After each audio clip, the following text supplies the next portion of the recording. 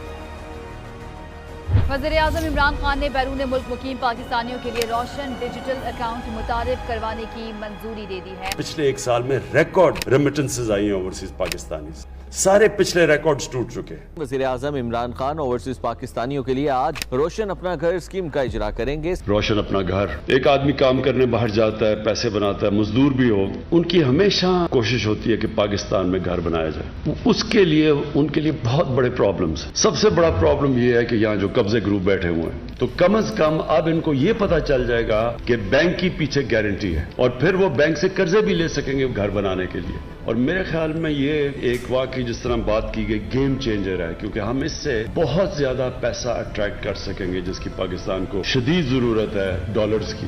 Overseas Pakistanis کی participation بڑھانے کے لیے جو آپ نے 2 روشن اپنی کار اور جو روشن سماجی خدمت, یہ جو 2 آپ نے اور پروڈکٹس دیے ہیں, انشاءاللہ یہ کامیاب ہوں گے.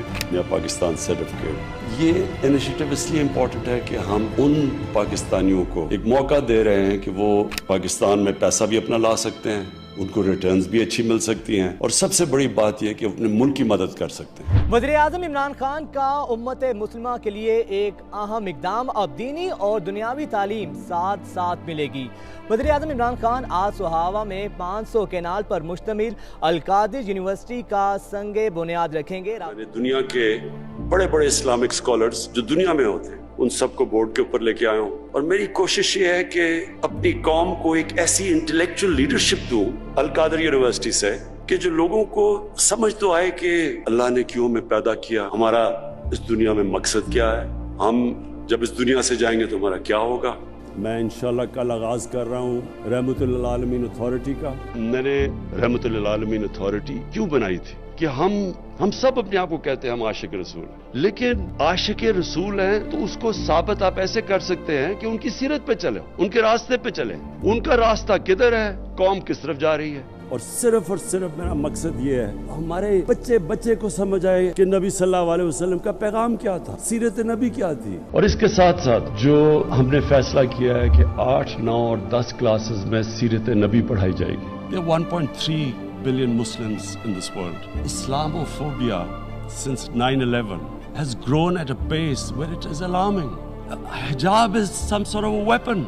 It's become an issue in some countries. It is important to understand this. The Prophet lives in our hearts. When he's ridiculed, when he's insulted, it hurts. As we human beings understand one thing, the pain of the heart.